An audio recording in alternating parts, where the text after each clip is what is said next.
All right, let's talk about love. We're going to look at it through a lens that might just change everything you thought you knew.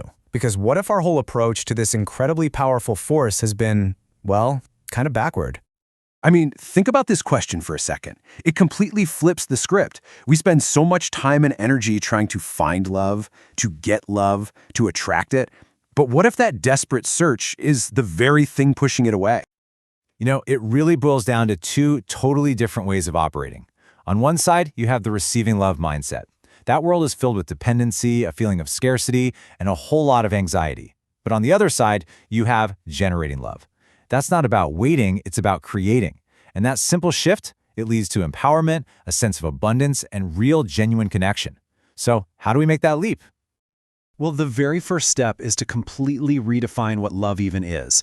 We have to get past this idea of it being just some vague, fuzzy feeling that randomly happens to us. We need a new definition, one that's actually useful. And this new definition isn't just some abstract philosophy. It comes from the work of Dr. Michael Lukens, a clinical psychologist who specializes in the really tough stuff: trauma, addiction, relationships. This is a practical framework, forged in the fires of real-world human experience. So here it is. Dr. Lukens defines love as committed benevolent interest, or CBI for short. And the key thing here is that in this model, love isn't a feeling at all. It's an action. It is an intentional choice, a skill you can actually build to actively work for the well-being of others. And this CBI thing, it breaks down into three simple but super powerful pillars. First, you've got commitment. That's the choice to just show up consistently. Second is benevolence, a genuine desire for the other person's goodwill. And finally, there's interest, a deep, active curiosity to truly understand them. You put those three together and you have a powerful, actionable formula for love. I absolutely love this analogy from Dr. Lukens' work because it makes everything so clear. You know all those warm, fuzzy feelings we chase after, the ones we call love? They're just the exhaust. They're a byproduct. The real engine, the fuel that makes the whole thing run, is the active practice of love itself, CBI. So why is this redefinition such a game changer? Well, it's because it taps directly into the very engine of our human operating system, a concept Dr. Lukens calls emotioning. For centuries, we've been sold this idea that pure, cold logic should be the boss, right? And our emotions are just these messy servants that need to be kept in line. But this theory flips that completely upside down.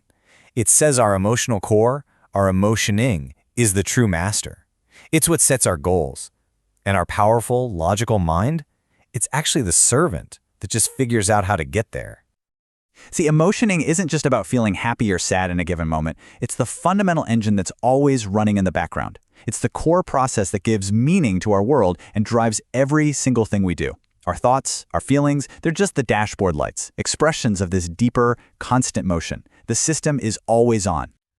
Okay, so if love is this powerful, active force, and our emotional engine is basically designed to run on it, what's the problem? What's the real barrier that gets in the way of all this connection? This brings us to a really critical question. We usually assume the opposite of love is hate. But if love is an active choice, then its true opposite has to be something far more corrosive, far more destructive. And there it is, the true opposite of love. The most corrosive force in any human relationship is contempt. And understanding this difference is a huge deal.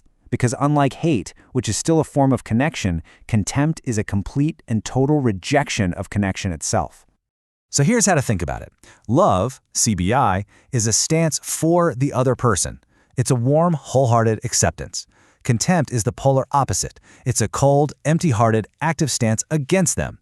It's not just the absence of love, it's a total invalidation of who they are. And contempt doesn't just pop up out of nowhere. It grows. It starts with unresolved emotional pain. You know, old hurts that are never brought into light.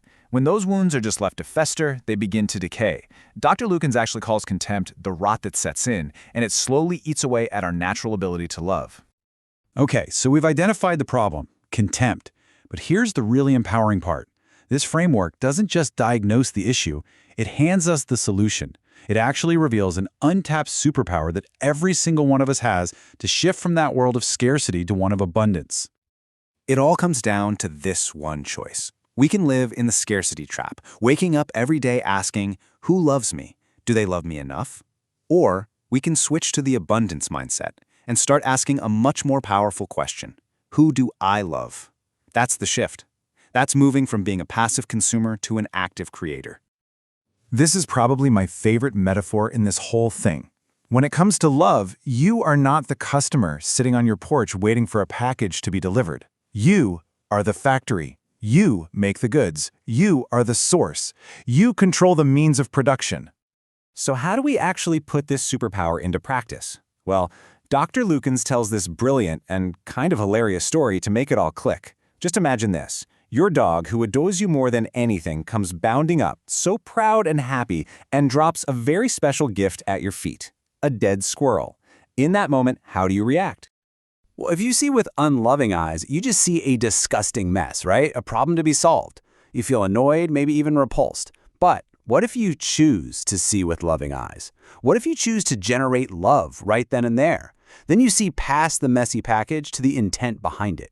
You see a clumsy, imperfect, but absolutely pure act of love. That choice, right there, is the superpower, the choice to see the loving intent behind the imperfect delivery.